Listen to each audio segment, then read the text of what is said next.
ছি ছি, তোমার ভাইয়া জানলে কি হবে জানো? আরে কি বলো ভাবি, আমি তো বলবো না। তুমি না বললে তো কোনোদিন জানতে পারবে না। তুমি এত বড় কলা কি করে করলে? আমারটা বাদ দাও, তোমার নারিকেল এত বড় কেমনে হলো? দাঁড়াও বন্ধুরা, ভিডিওর মজায় যাওয়ার আগে ভিডিওতে একটি লাইক দিয়ে চ্যানেলটি সাবস্ক্রাইব করে বেল আইকন অন করে রাখো, যাতে সবার আগে আমাদের ভিডিও তোমার কাছে চলে যায়। চলুন এবার গল্পে ফিরে আসি। দীপ্র ভাই এগিয়ে এসে বললেন, তোকে বিয়ে করা সম্ভব নয় কুহু, বিয়েটা হচ্ছে না। সদ্য বাবা হারানো যুবতী মেয়ে কুহু পারিবারিক চাপেই চাচাতো ভাই দীপ্রর সাথে বিয়ের আসরে বসেছিল, অথচ তার মন পড়েছিল মরহুম পিতার কাছে, যে পিতার আদরে জীবনের গুরুত্বপূর্ণ 20টি বছর কেটেছে। তাই তো পিতার গত হওয়া 70তম দিনেও শোক কাটিয়ে উঠতে পারেনি সে। বিয়ের আসর থেকে দীপ্রর উঠে যাওয়ায় আশেপাশে থাকা মানুষগুলোর চোখে দ্বিধা তৈরি হয়েছে। কথা পৌঁছে গেছে কুহুর মা ববিতার কাছেও। তিনি নিজেও এখনও শোক কাটাতে পারেননি।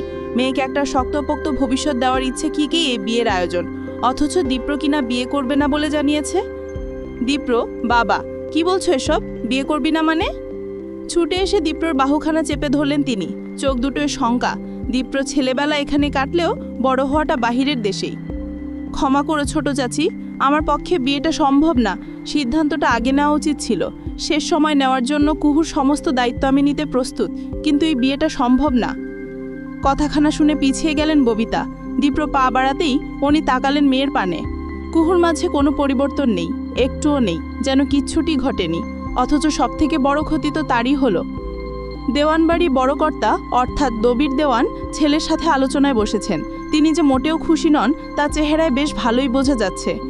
গম্ভীর মুখে তিনি শুধালেন, এ কাজটি কেন করলে দীপ্র? বাবার দিকে চাইল দীপ্র।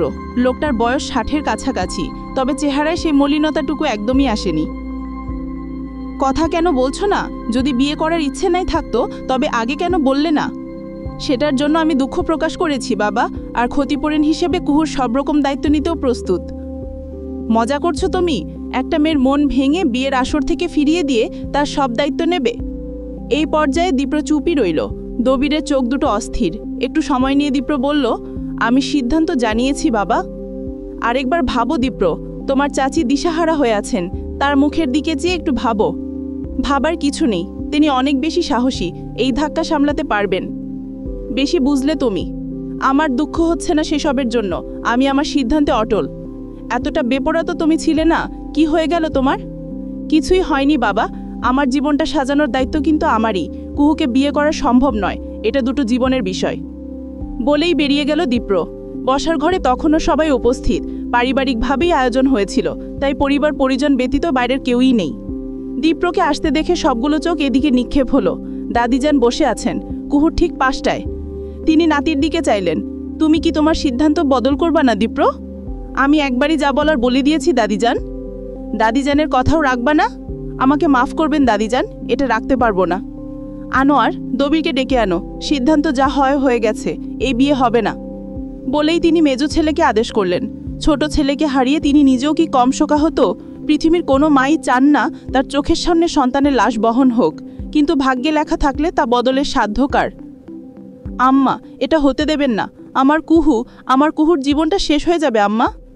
একদম শাশুড়ির পায়ের নিকট বসে পড়লেন ববিতা। তার জীবনের রং হারিয়ে গেছে। পুহু আর ছোট মেয়ে কণা, এই দুই কন্যাই তার সবটুকু। এখন যদি কুহুর জীবনটাও অশান্ত হয়ে যায়, তবে যে বেঁচে থাকাটা তার নিকট বিষের মতন হয়ে যাবে। তিনি বড় অশান্ত অনুভব করলেন। কান্না থামাও ছোট বউ, এভাবে বিয়ে হয় না। আম্মা, আমার কুহুর জীবনটা, ওর জীবনটা শেষ হয়ে যাবে আম্মা। কিসের শেষ? কোনো শেষ হবে না। তুমি শক্ত হও, দবির আসুক। এভাবে বিয়ে দেওয়া মানে সমস্যা আরও বাড়ানো। বলে তিনি চুপ হলেন। ববিতা ছটফট করতে লাগলেন। কয়েক মুহূর্ত পর দবিরকে আসতে দেখা গেল। তিনি আসতেই বৃদ্ধা বললেন, যা হবার তা হয়ে গেছে। তোমার ভাই বড় অসময়ে পৃথিবীর মায়া হারালো, রেখে গেল বউ আর দুইটা মেয়ে। তুমি দুই ভাই যখন নিজেদের ভবিষ্যৎ নিয়ে দূর শহরে দূর দেশে চলে গেলা, তখন কাদেরই পড়ে রইল এখানে। আমার জেদ, স্বামীর বাড়ি ছেড়ে যাব না কোথাও, তাই তো আমার জন্য রয়ে গেল কাদের। বউ বাচ্চার ভবিষ্যৎ নিয়ে একবারও ভাবলো না। কষ্ট করেছে, তবে কষ্টের মাঝে সুখ ঠিকই ছিল। তুমি এসে ছেলের জন্য কুহুর হাত চাইলা, সব দিক বিবেচনা করে আমিও মত দিলাম। যাই হোক, এখন দীপ্র চায় না বিয়েটা হোক, আমিও মনে করি না হয় ভালো, কিন্তু যেটা বলছে সেটা যেন ঠিকঠাক হয়। কুহুর সব দায়িত্ব দীপ্রকে নিতে হবে। দবির মায়ের কথা শুনলেন। তিনি আসলেই লজ্জিত। ছেলের এই কাজটি তার পুরাতন কর্মকেও আজ টেনে এনেছে। ববিতা চোখ মুছে কিছু বলতে যেতে বৃদ্ধা বললেন, যা বলার আমি বলে দিছি ছোট বউ, এখানেই সব শেষ। এই কথার পর ববিতাও আর কিছু বলতে পারলেন না। কুহুর গলাটা শুকিয়ে এসেছে। রাত্রি পাশেই ছিল। কুহু শুকনো গলায় বলল, একটু পানি দিবে রাত্রিপু, গলাটা ভীষণ শুকনো লাগছে। বিয়ে ভাঙার পর কেটে গিয়েছে 3টি ঘন্টা। এই 3 ঘন্টায় কুহু তার বিয়ের পোশাক, মেকআপ সব কিছু তুলে নিয়ে বেশ সময় নিয়ে গোসল করেছে। এখন তার চুল ভেজা। সন্ধ্যার ঠিক আগ মুহূর্ত হওয়াতে আকাশটা হলদেটে হয়ে আছে। দূর আকাশে কিছু পাখি উড়ে বেড়াচ্ছে। বাড়ির চারপাশে বিশাল সব গাছ লাগানো। কোনো কোনো গাছের উচ্চতায় বিশাল দোতলা বাড়ি ছাদে এসেও ঠেকেছে। হালকা একটা বাতাস কুহুর ত্বক ছুঁয়ে যেতেই চোখ দুটো বন্ধ করলো কুহু। তারপর শেষ বিকালটা কুহু কাটিয়ে দিল শ্যাওলা পড়া ছাদে চোখ বন্ধ করেই। আজানের ঠিক আগ মুহূর্তে ওর মুদিত চোখ জাগ্রত হলো, তাও একটি পরিচিত কণ্ঠের ডাকে। সে কণ্ঠের মালিক দীপ্র ভাই, যার পরনে টি শার্ট আর ট্রাউজার, গাল জুড়ে কালো কালো রোমরাজি, ত্বক উজ্জ্বল রঙের, চোখের মনি বুদ্ধি দীপ্রতার প্রমাণ। কুহু এক মুহূর্তের জন্য থমকে থাকলেও সেই থমকে যাওয়ায় ধাক্কা লাগলো দীপ্রর দ্বিতীয় ডাকে। দীপ্র ভুরু কুঞ্চিত করে বলল, এখানে এভাবে দাঁড়িয়ে আছিস কেন, তাও চুল খুলে? তোকে তো ভূত ভেবে ভয় পাচ্ছিলাম আমি। দীপ্রর কণ্ঠের স্বাভাবিকতায় কুহুর অন্তর কেঁপে ওঠে। ও যেন কোথায় একটা বাধা পড়ে। দীপ্রা আবারও বলে, আজান দিবে, দ্রুত নিচে যা। বলতে বলতে দূরের মসজিদ থেকে আজানের ধ্বনি ভেসে ওঠে। কুহু চটপট মাথায় ঘোমটা টানে, পা বাড়ায় নিচে নামার জন্য। ঠিক তখনই দীপ্র বলে, কুহু। থামে কুহু, তবে ঘুরে তাকায় না। দীপ্র একটু কাছাকাছি আসে, বলে, যা হয়েছে তা ভুলে যা, আমি কথা দিলাম তোর কোনো অভাব রাখবো না। বলেই পকেট থেকে 1000 টাকার বেশ কয়েকটি নোট বের করে কুহুর হাতে তুলে দিতেই মেয়েটির গলা শুকিয়ে এলো। মনে মনে প্রশ্ন করলো, দায়িত্ব নেওয়া মানে কি টাকা দেওয়া দীপ্র ভাই? 1000 টাকার নতুন নোটগুলো নাড়াচাড়া করছে কুহু। ঘরে ফিরে কয়েকবার টাকাগুলো গুনেও সে নিশ্চিত হয়েছে পুরো 13,000 টাকা এখানে আছে। কুহুর মনে পড়ে না এই জীবনে তার হাতে কখনো 13,000 টাকা উঠেছে। ও টাকাগুলো বেশ কিছু সময় নাড়াচাড়া করে রেখে দিল পড়ার টেবিলে, তারপর শুয়ে পড়ল চিত হয়ে। অনেকটা সময় ফ্যানের দিকে তাকিয়ে থেকে স্মরণ করলো বাবার স্মৃতি। বাবা নামক মানুষটি জীবনে বড় কষ্ট করেছেন। আগে এই এলাকার বেশ নামডাক ছিল, সময়স্রোতে তার রং হারিয়েছে। এর পেছনে বড় একটি কারণ মানুষ কমে যাওয়া। শিক্ষিত বড় মানুষগুলো এলাকা ছেড়ে আরও ভালো জীবন বেছে নেওয়ার পাশাপাশি এলাকার সাধারণ সৌন্দর্য নিয়ে গেছে। উন্নয়নের নামে বছরে কোটি কোটি টাকা এলেও উন্নয়ন হয় না এক চুলো। এমনকি পড়াশোনার ব্যবস্থাও ভীষণ খারাপ। কুহুর বাবার কাদেরের চেষ্টাতেই যা একটু টিকে আছে হাই স্কুলটি।